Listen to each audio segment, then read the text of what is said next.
In our special report on Bangladesh tonight, we ask, are the defendants getting a fair trial? Is this really about delivering justice? Or is this courtroom an orchestrated chess game where the government gets to call all the moves and wipe out its enemies? One member of cabinet actually stated that anyone who gives evidence for Saidi will be considered to be a traitor of the nation and will be dealt with by the public accordingly. So that's the kind of environment that we were forced to operate under. The banner for the International Crimes Tribunal looks anything but impressive. As if hastily put together, it stretches above an area where security men monitor entrance to the court. Critics say the tribunal itself has been set up in pretty much the same haphazard manner. Since its creation in 2010, it's been mired by accusations of political interference and sleaze, not the kind of justice you want from a court hearing some of the most historically significant cases. In 1971, the then East Pakistan fought a bloody independence struggle after accusing West Pakistan of centralizing power. In the 9 months of fighting, Bangladesh says 3 million of its people were killed and 200,000 women raped. Roughly 8 million Bangladeshis were displaced. But the scale of the Pakistani army's attack can't be explained with just numbers on a screen.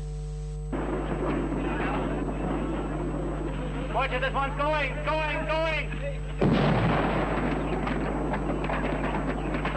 In the summer of 1971, India's then Prime Minister Indira Gandhi embarked on a campaign of what she described as personal diplomacy in Moscow and the European capitals. She told a British newspaper editor it was to prepare the ground for India's armed intervention. The strategy worked, and on December 16th, Bangladesh, with the help of India, celebrated independence.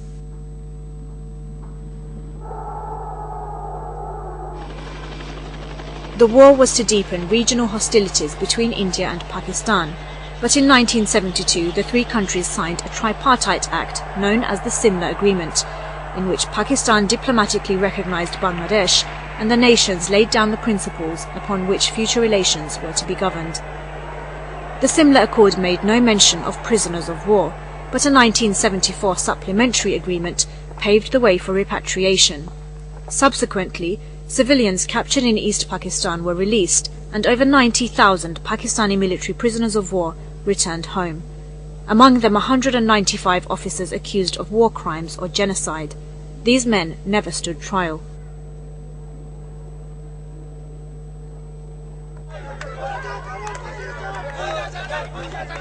"42 years later, and it's as if it was all just yesterday." বাংলাদেশে বঙ্গভূমিতে থেকে যারা বাংলাকে ভালোবাসে না তাদের বঙ্গভূমিতে থাকার অধিকার নেই, আমরা তার ফাঁসির একান্তভাবে কাম্য করছি। আমি এখানে আসছি যুদ্ধ অপরাধীদের বিচার চাই। এরা আমাগো মা বোনের ইজ্জত মারছে, লক্ষ লক্ষ মানুষ শহীদ হয়েছে।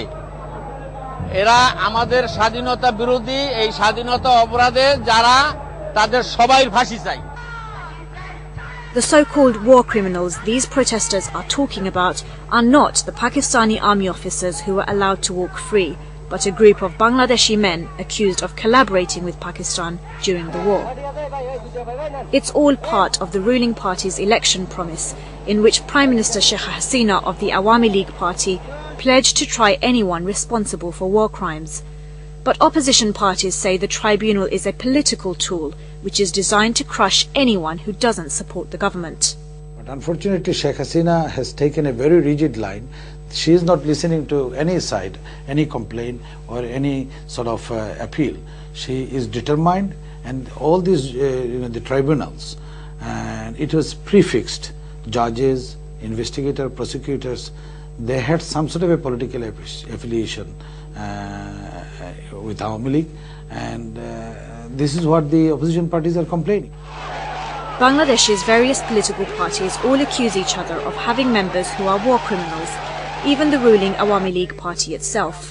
But the people standing trial are only members of the opposition, which calls into question the government's real motives.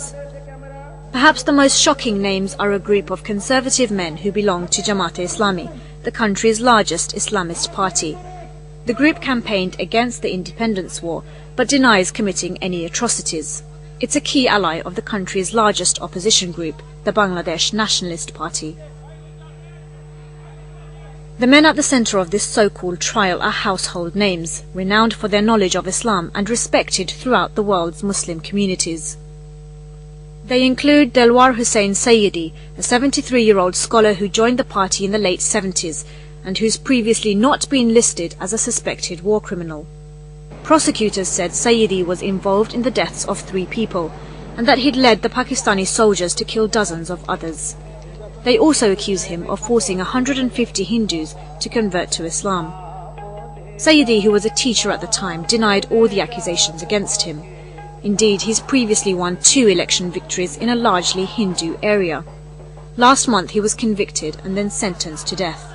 The decision sparked off protests across Bangladesh and beyond. He has been convicted to the highest as a death penalty, and the other out of 20, 8 charges have been proved without reasonable doubts. Sayyidi's case raises particular alarm for human rights campaigners who say the death penalty shouldn't be used in a case which hasn't been fair. One of the most concerning, for example, is the use of the death penalty. We oppose the death penalty in all circumstances because of its cruel and unjust nature. But even more so, when you have the death penalty, the fair trial has to be absolutely correct. And in the cases of the ICT, we've seen a few issues. Do you know what? I received a phone call only a few days ago from a leading member of the current governing party. And I asked him, is Dilwar Hussain Sayyidi guilty of any crime? He said, no, we believe he is not. But in the interest of the Bangladeshi national, or in the Bangladeshi national interest, we must hang 1 or 2 people to set examples. Earlier this year, the tribunal sentenced a former Jamaat leader called Abul Kalam Azad to death for crimes during the war. Several weeks later, and another Jamaat leader was sentenced to life in prison on similar charges. Abdul Qadir Mullah's life imprisonment would prove to be an inadequate judgment for the government, and it hastily changed legislation to allow the prosecution to appeal the sentence, this time calling for the death penalty. After, at least in one of the cases, a death penalty wasn't imposed, even after someone had been found guilty, the government has changed the law. So it's changed the law now to allow itself the right of appeal to have the death penalty. And this breaches one of the most fundamental rules of international justice, which is that you cannot have the law changed after the trial or after the event, especially on the death penalty. It's thought the government did this to appease a group of demonstrators who are calling for the Jamaat leaders to be hanged.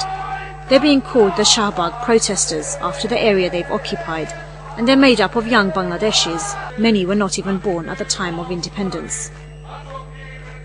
Our movement is going on, and it will be keep on going until our demand is fulfilled of the death sentence of all criminals.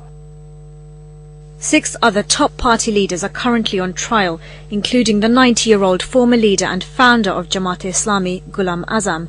His son is a Manchester-based former sports journalist. Salman al-Azami has fond memories of a father he says is consistent in good character and patriotic at the core. In 1971, he could have stayed silent, but he didn't, because he was patriot. He didn't want the breakup of his own country. At that time, for him, Pakistan was his own country. So he was a patriot to let Pakistan stay as a united country. And now if Bangladesh, someone wants to break away from Bangladesh, what would someone do in Bangladesh? They would want to remain united Bangladesh. So that was his purpose at that time. Ghulam Azam stands accused of committing crimes against humanity at the ICT.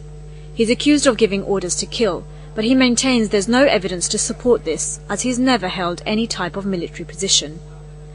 The court trying him was rapidly set up a year after Sheikh Hasina took office. The government says it's called the International Crimes Tribunal because it's international crimes that the court is hearing. Outside of that, there's nothing international about the setup of this tribunal. The government of Bangladesh has been widely criticized for keeping this an entirely domestic affair, with no international oversight whatsoever. Trial was Bangladeshi trial.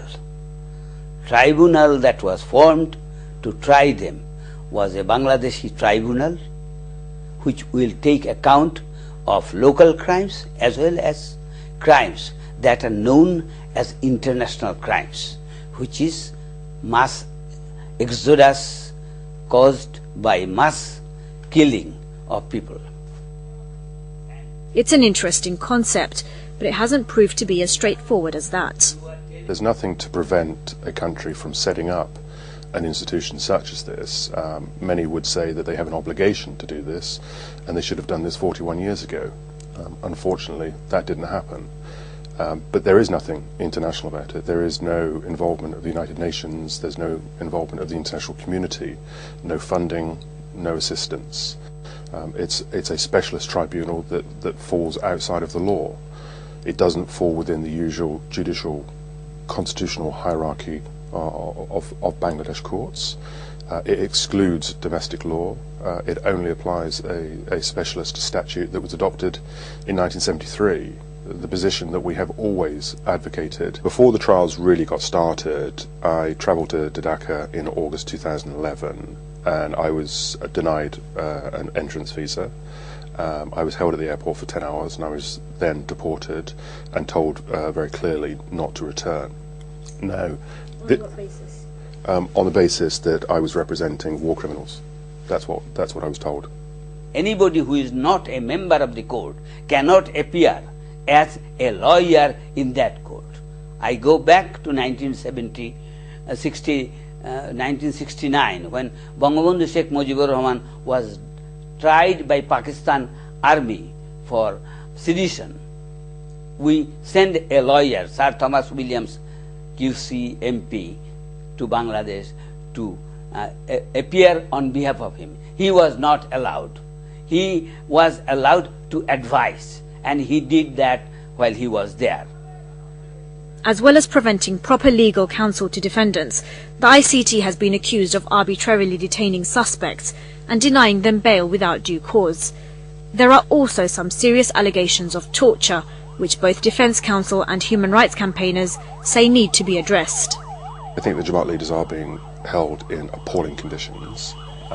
Frequently they're not brought to court. They are all elderly gentlemen with numerous ailments, particularly Professor Ghulam Azam, who's very elderly and very unwell. Saidi suffered a heart attack in prison and was given several days adjournment to the next hearing. All of them have ailments of some kind, and our position has always been that they have not been well cared for. The fact that the Working Group on Arbitrary Detention, based on our submissions, has decided to refer the matter to the Special Rapporteur on Torture is indicative of their assessment of the conditions. But I also represent Mr. Saluddin Kader Chowdhury, as I've been advising his family for some time. There were allegations, serious allegations of torture when he was arrested. Now, whether those allegations are ultimately found out to be true or not, the fact of the matter is those allegations have been made, they're very serious, and there's no investigation. There was no torture. They agreed that there was no torture. The same people later on, their lawyers first said and then could not provide any evidence, number one. Number two, that the people who were arrested, if you go to Bangladesh, and I am pleased to hear that your family is from Bangladesh, if you ask in anywhere in Bangladesh the name of Ghulam Azam, name of Saidi, name of Kader Mullah, people will say in last 43 years everybody knows. Toby Cadman agrees that there was an investigation, but tells me it wasn't about the torture allegations. The investigation ordered by the government was how Mr. Chowdhury had sent a letter to members of Parliament in this country detailing his conditions and the torture that he had been subjected to. So an inquiry, a team of investigators was appointed to investigate how he'd sent a letter, not whether he'd been tortured or not.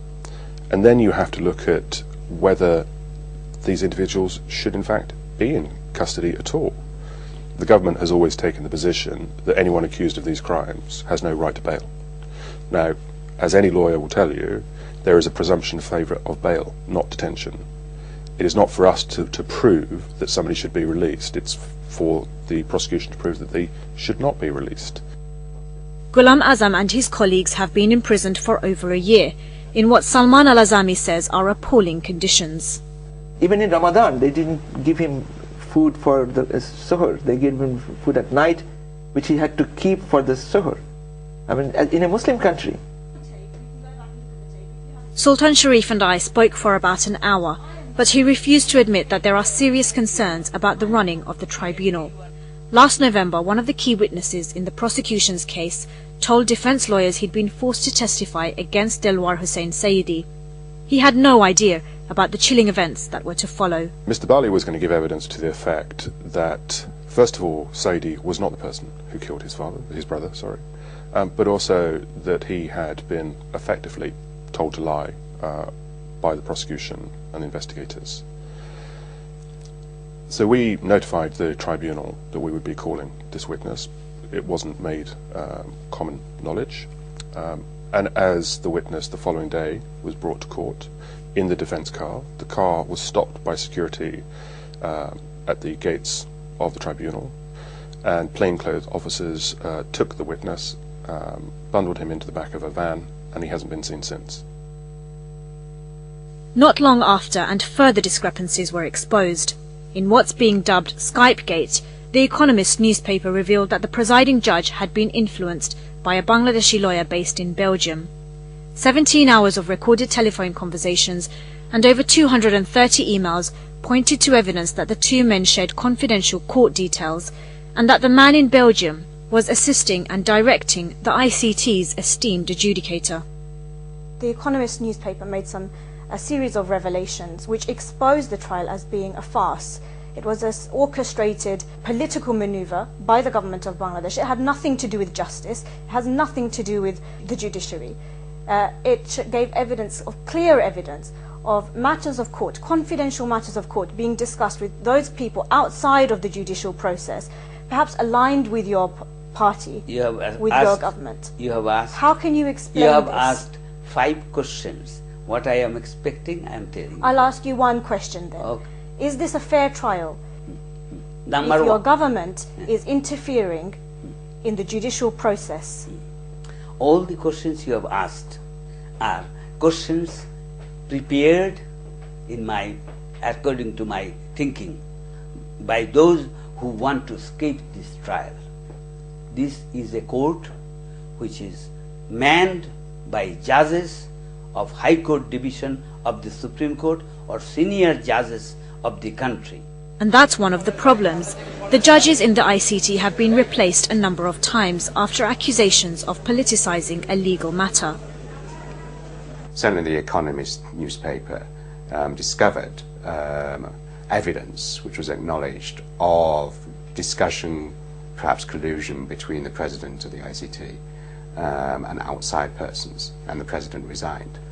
But even more so, we find examples, for example, one of the trials after he resigned, none of the judges in the case then had heard all the evidence from the beginning.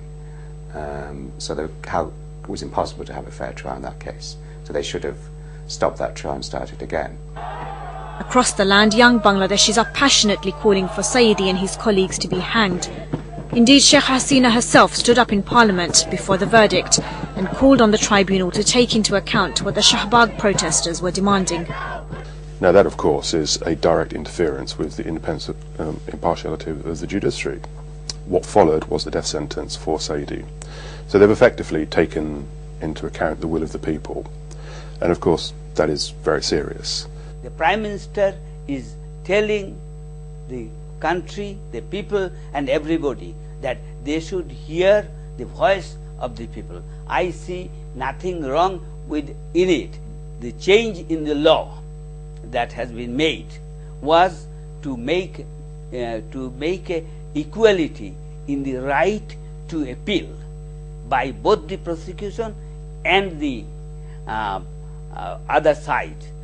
That is why you said that while a person who has been convicted can go to the higher court to reduce his sentence, a person who feels aggrieved that the proper highest punishment was not given to the perpetrator can also go to the Supreme Court and demand that he should be given highest punishment. That is what was only done, nothing else. It came a bit late though, didn't it? Because you didn't have that at the beginning. It was only when you heard the that is verdict your- of imprisonment. That is And your then when opinion. everyone started asking for the death penalty, Yeah. that's all of a sudden, that's when you started to change your tune, isn't it? So No, it's not our why didn't view. you just admit It it is- that no, actually you were dissatisfied with the original verdict? the families of the victim, if they are dissatisfied, I repeat it, if they are dissatisfied and if they are demanding that they should still can ask for higher punishment, that facility has been given to them, and whichever way you want to interpret is up, you have the right to do so. Protests are also taking place in support of the Jamaat leaders. Large numbers of Bangladeshis have taken to the streets calling for a fair trial and accusing the government of corruption. Ordinary Bangladeshis have always been largely political, but for the last 1 month their presence on the streets shows just how much endurance they have in their respective beliefs. If placards were matches, surely Bangladesh would be on fire tonight. And there are no signs of abating. The Bangladeshi Prime Minister repeats her full confidence in a court she set up. Her party's president says he has no trouble sleeping over the death sentence delivered to Saidi. And the world watches on, unable to interfere in what Bangladesh has clearly produced as a domestic court. At around 150 this weekend, the death toll is rapidly rising. 42 years after the war ended, Pakistani army officers accused of war crimes walk free, while Bangladeshis turn on each other.